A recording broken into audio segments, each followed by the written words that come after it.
तो ऐसे क्षेत्रों में खर्च नहीं करना चाहिए जिनके बारे में आप आश्वस्त ना हो।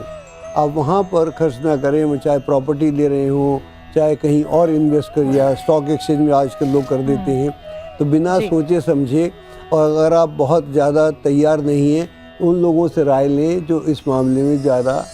और पंडित जी, वो मंत्र कौन सा होगा? जैसे अभी आसान सा सरल सा मंत्र बनाए जिसके उच्चारण से मालामाल हो जाए। कोशिश किया कि मंत्र अगर आसान मंत्र हो तो अच्छा है। तो बहुत ही छोटा सा मंत्र है, श्री लक्ष्मी नमा, श्री लक्ष्मी नमा। तो हमारी महिलाएं भी जो स्टूडियो में मौजूद है वो भी इन मंत्रों को ज्यादा अच्छे से बोल पाएंगी। एक बात बताऊं कि लक्ष्य जो मंत्र होता है वो एक शब्द का भी होता है जी। एक शब्द का मंत्र भी होता है। अगर हम सौंदर्य लहरी पढ़ें, पंडित जी मेरे से एग्री करेंगे कि एक शब्द का मंत्र होता है। उस मंत्र को अगर आप कर सकें, उस मंत्र के साथ जो भाव ला सकें और आप उसके साथ एक साथ हो सकें, तो वो मंत्र भी, एक शब्द भी, ओम एक शब्द ही है हमारे पास। बिल्कुल। ओम हुए, ओम ही सब में लगता है सारे मंत्रों में। अब कर्क राशि के जातकों के लिए भी जान लेते हैं। कर्क की हम बात करते हैं, तो कर्क की हम बात करते हैं तो कर्क राशि में जो स्थिति है, अभी गुरु की स्थिति बहुत अच्छी है। मैं गुरु की बात बार बार करता हूँ। गुरु का संबंध धन से है, तो गुरु एकादश भाव में है। यहाँ से लेकर मई तक की स्थिति बहुत अच्छी है। आप जो भी आपके महत्वपूर्ण कार्य हैं इस समय में करने चाहिए।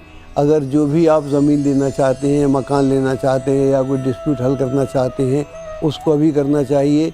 जो लोग एग्ज़ाम दे रहे हैं, बच्चे लोग किसी टारगेट के लिए कोशिश कर रहे हैं कि इन दिनों में ये मेरे को टारगेट होना चाहिए, तो उसके लिए उनको पूरे ज़ोर के साथ काम करना चाहिए। क्योंकि अभी जो आपको आसानी से सफलता प्राप्त होगी, हो सकता है मई के बाद वो स्थितियाँ उस पक्ष में ना रहें। और अगर पैतृक संपत्ति को लेकर कोई डिस्प्यूट है तो और वो डिस्प्यूट हल नहीं हो रहा है, तो उसे आप आपसी सहमति से हल करना ज्यादा बेहतर रहेगा। कर्क राशि के जातक कौन सा मंत्र पढ़े? मंत्र इनके लिए थोड़ा सा लंबा है, लेकिन ये करना आसान है, कर सकते हैं। ओम ह्रीम ह्रीम श्री लक्ष्मी वासुदेवाय नमः। बड़ा सिंपल ही है वैसे। ओम ह्रीम ह्रीम श्री लक्ष्मी वासुदेवाय नमः, इस मंत्र का आप जाप करें।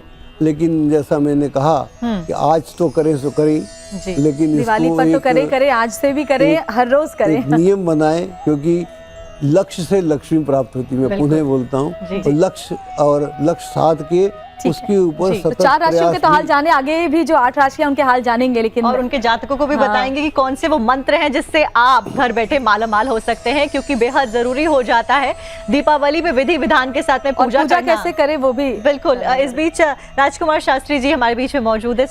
कैसे पूजा की जाए, विधि विधान क्या है, और थाल में, पूजा की थाल में कौन कौन सी सामग्री का उपयोग किया जाए, पूजा की सामग्री में क्या कुछ रखा जाए, और सबसे जरूरी क्या है? सबसे जरूरी क्या है? और करके अगर आप हमें शास्त्री जी बताएं, अगर इतना तो वक्त नहीं है, लेकिन जल्दी जल्दी अगर आप करके बता भी दें तो पता चल जाए कि किसको किस क्रम से हमको अर्पण करना चाहिए। और साथ साथ में कौन से वो आसान सरल मंत्र हैं जिनका उच्चारण हमें पूजा के दौरान करना चाहिए।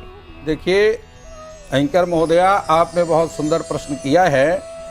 भगवती लक्ष्मी के पूजन में सबसे जो महत्वपूर्ण वस्तु है वह खील और बतासे हैं। यह शुभता के प्रतीक हैं, समृद्धि का प्रतीक है।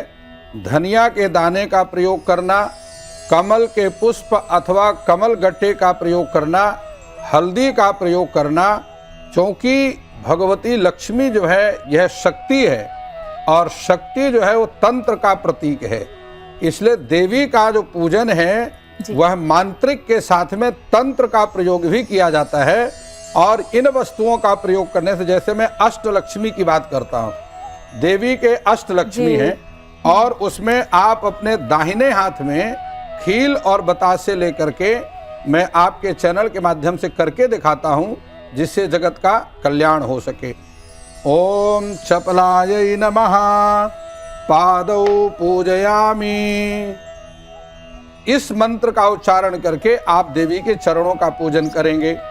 उसके बाद ओम चंचलाय नमः जानुनी पूजयामि। ओम कमलाय नमः कटिम पूजयामि। इस मंत्र के माध्यम से देवी के कमर का कटी का पूजन करेंगे।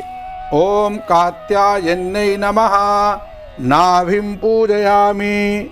इस मंत्र से देवी के नाभि का पूजन किया जाता है।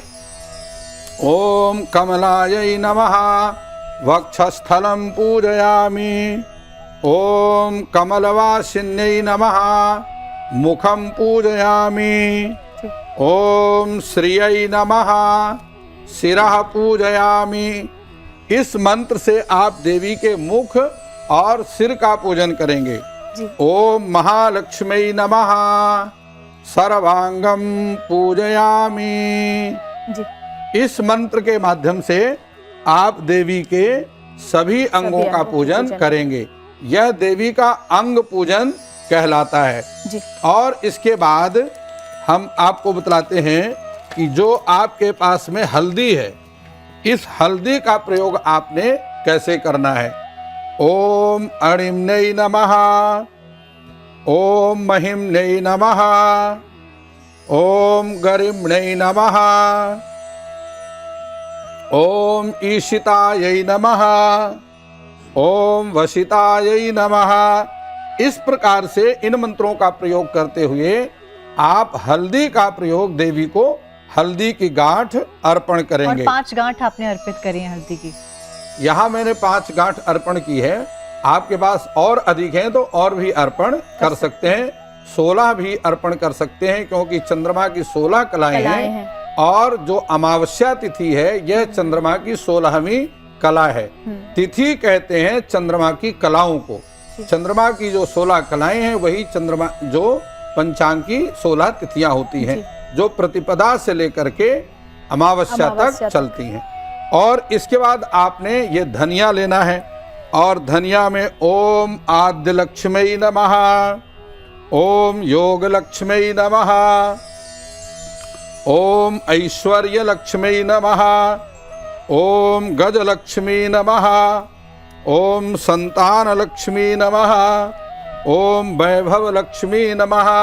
इस प्रकार से देवी के विभिन्न लक्ष्मी के रूपों से आप धनिया अर्पण करके देवी लक्ष्मी का आशीर्वाद प्राप्त कर सकते हैं। तो ऐसे क्षेत्रों में खर्च नहीं करना चाहिए जिनके बारे में आप आश्वस्त ना हो।